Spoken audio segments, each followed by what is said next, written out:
What an unattractive object a human nose is. A vestigial remnant, so it's said, of a time when human beings still had the power to use their noses. For example, like dogs.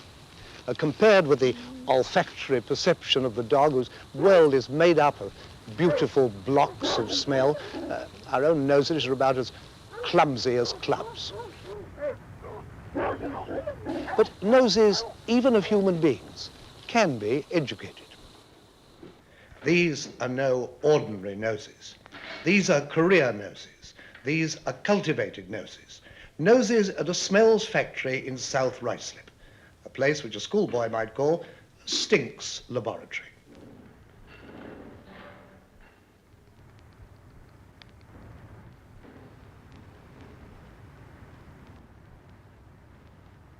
Arranged on the shelves here are 1,200 bottles, each containing a basic smell.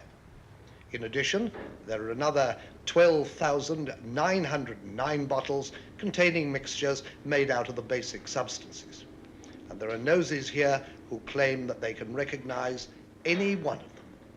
Edward Murphy's is one. Wouldn't chemical analysis be simpler and much more reliable? Chemical analysis would be simpler and much more reliable, but we can't do it. It's utterly impossible. It's one of the curious features of this day and age that no analyst can tell you what is in a perfume. It's so very complicated. For example, we could send a lipstick to an analyst. He could tell you the solids, the fats, any liquids, and the color. And then at the bottom of his analysis, he would have plus perfume. We here in this laboratory, we're detectives, if you like, and we take a perfume, we have them sent in to us by our representatives. The moment a new French perfume comes out, for example, if it's popular, people here want to copy it. So they send it to us and they say, can you let us have a matching of this perfume at a cheaper price than the Frenchman? Now what we do, we smell it very carefully. We use our nose, we spot the top note, we spot the odours, we call it odour or top note, underneath the top one, and little by little we build this up. Sometimes we use a heat lamp, we put it on a heat lamp so that the oils are volatile and they come up and we smell them. And we start like that and gradually build it up. We get a fairly close imitation, but very much cheaper. So most of your sniffing is for the cosmetic trade? Good heavens, no. We do a tremendous variety of odours. For example, we've been asked to do in the past Harris tweed for presumably pseudo-Harris tweed material. We've been asked to do cherrywood pipes, the odour of cherrywood pipes for presumably cherrywood pipes which weren't genuine. We've been asked to do, and we still do, a synthetic, an artificial flavouring for kippers, so that the fumes go up and favour kippers. We've done candles more recently, so that Madam can have perfume candles.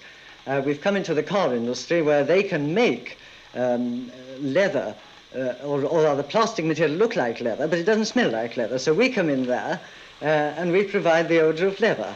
You say you've got 1,200 basic smells lined up here.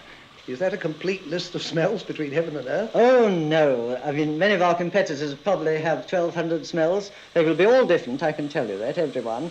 And we're still looking for new odours. You say you can break down a compound of smells with your nose, but we can't see it. You might be kidding. Would you care to risk an experiment with me? With pleasure. All right, then. You go back to your bottles while I mix a cocktail. I want you to mix the potion for me. Oh, certainly.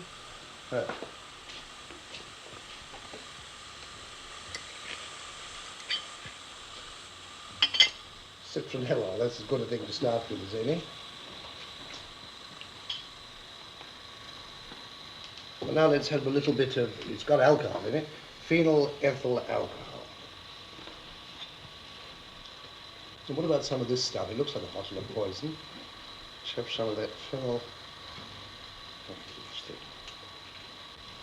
What about a little down to the bottom shelf?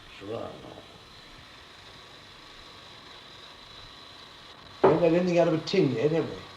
Trichlor methyl. Let's put one down.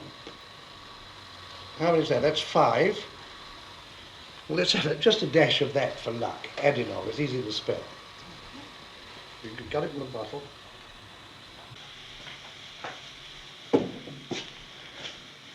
Here's the mixture. It contains 6 elements, and I've written down on a card in my pocket the names of the chemicals I found written on the bottle. Yes. What can you make of it? Thank you very much. You'll help me, Mr. Field? I'll try. If we can have a blotter. It's rather a nice, delicate odour. That's pure accident. I would think rosy to I begin would rather with. say rosy, a rosy type.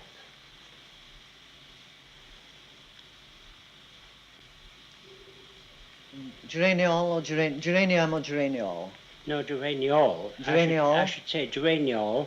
And the second one, they are aromatic alcohols, what we call aromatic alcohols. You can't drink them. I give you 2. Citronellol. I give you 3. Citronellol. And then no, there's it's a bit tricky. a thin one, an edgy one. I think it's phenylethyl alcohol. Absolutely correct. 4. 2 to come. And they're the 2 smallest elements. Yes, now this is difficult. The thin element is very, very tricky. A chemical, it's a chemical idea. Could it be diphenyl oxide, do you think? Yes, might be. Mm. Possibly this could be trichlor.